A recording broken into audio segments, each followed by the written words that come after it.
Matthew Hurt was just signed to a two-way contract with the Houston Rockets, and today we are going to be talking about what the signing means for the Houston Rockets and breaking it down in general. But before I leave quick, if you like the video, drop a like down below and press the sub button. It'd be really appreciated, and let's get into the video. So Matthew Hurt was just signed to the Houston Rockets on a two-way deal, like I said in the beginning of the video, and quite honestly, I do not know why the Houston Rockets made this move. Hurt has been absolutely not impressive this summer league. For starters, it is the summer league. I will give him credit. Well, not credit, but I will give him some slack that it is the summer league. But he hasn't been too impressive in any of the games. He's only been making a couple of points in the last few. I think his career high in the summer league was 6 points. So he hasn't been doing too much for the Houston Rockets, and honestly, only been averaging around 5 to 6 minutes a game. So Matthew Hurt, he's a 6'9", 235-pound forward/center for he came out of Duke. And I think the Houston Rockets signed him because he's a really good shooter. I think everyone knows, but if you guys don't know, Matthew Hurt in a workout with the Houston Rockets made 75 out of 100 threes, which is really impressive. So Matthew Hurt, if we sign him for his shooting ability, we can honestly develop him into maybe a spot up shooter that can honestly grab boards to kind of like a stretch 4, stretch 5. And honestly, I definitely see him being a stretch 4. I like his 3-ball, to be honest. I really do. I like his 3-ball, but it's definitely something that's inconsistent because he doesn't get the ball too much, and he can't grab rebounds or play defense at all. That's his best weakness. Well, his worst weakness is not being able to play defense and not being able to grab rebounds. He hasn't been playing too much defense at all at best, and honestly, he hasn't been grabbing too many boards for someone that's 6'9" and 235 pounds. I think in the first game he got in, there was a lot of plays where a smaller guard than he is would just drive straight past him and he wouldn't be able to block it. So Matthew Hurt, he needs to get some more interior defense, some more rim protection, because that would be really helpful for us, especially because if he becomes a two-way player, someone that can shoot the 3, someone that can play defense. And honestly, I definitely see him being a good stretch 4, depending on how we develop him. And honestly, I think Matthew Hurt could definitely become really solid off our bench. We have Jae'sean off our bench. That's a center.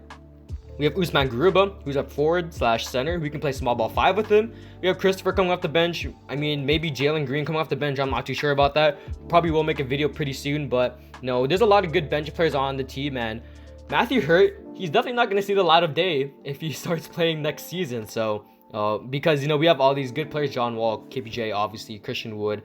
We have Shangoon. We have a lot of these guys, Jae'sean, KJ Martin, and Matthew Hurt with a 15-man rotation. Well, not 15-man rotation, but with a 15-man roster, and I want to say a 9-man rotation. I'm just not seeing any Matthew Hurt minutes. I really don't. He's going to be kind of like Anthony Lamb, where he's going to be coming into garbage minutes or kind of sliding into the forward position if someone gets injured. Maybe like Usman Garuba gets injured, or maybe Shangoon gets injured. Bring in Matthew Hurt. He's going to start getting minutes, and if he starts being impressive in those minutes, then quite honestly, he could probably break the rotation. But my personal thoughts on Matthew Hurt, I'm not really too impressed by him. Hasn't been doing too much for the Rockets. Has only made a couple of threes, a couple of points. And he's only been spotting up on the 3-point line and the perimeter. Now, I will say, I definitely think they are kind of misusing him a little bit. They're kind of just having him there as a spot-up shooter when he is 6'9" and 235 pounds. I'm guessing that they're using him like that because A, he doesn't know how to post up. And B, he doesn't know how to have a post-up game. He doesn't have a post-up game, has never posted up in the Summer League yet. And honestly, doesn't have too much of an inside game either. He hasn't been finishing too well.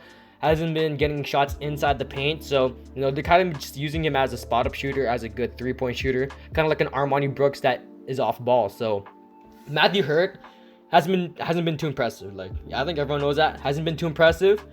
I don't really know if he deserved this two-way contract, but it is a two-way contract, so we can basically just terminate it anytime if he's not really that good. Same thing with Anthony Lamb, type of player where he's on a non-guaranteed contract. He got called up from the G League, Anthony Lamb, obviously, but we can kind of cut him if we don't really like him, which makes the most sense, unless we basically start Shangoon at the center or the power forward position, which I highly doubt. Same thing with Garuba. We're probably not starting either of them. We're probably going to start Tate at the 4 or KJ at the 4, and then probably start either one at the 3. So, Matthew Hurt, I kind of dragged this video too long because, I don't know, man. Matthew Hurt just doesn't impress me at all, but hopefully he proves me wrong on Sunday where they play the Magic. Right? Yeah, they play the Magic Sunday where Jalen Suggs is out. Jalen Green is also out for that game, and quite honestly, I think Matthew Hurt could get more minutes depending on how the team plays and if he starts getting up some more shots. So hopefully he starts being more impressive on Sunday, and hopefully we pull the dub against the Magic on Sunday. So that's in the video. If you do drop the little press card button, and out, peace.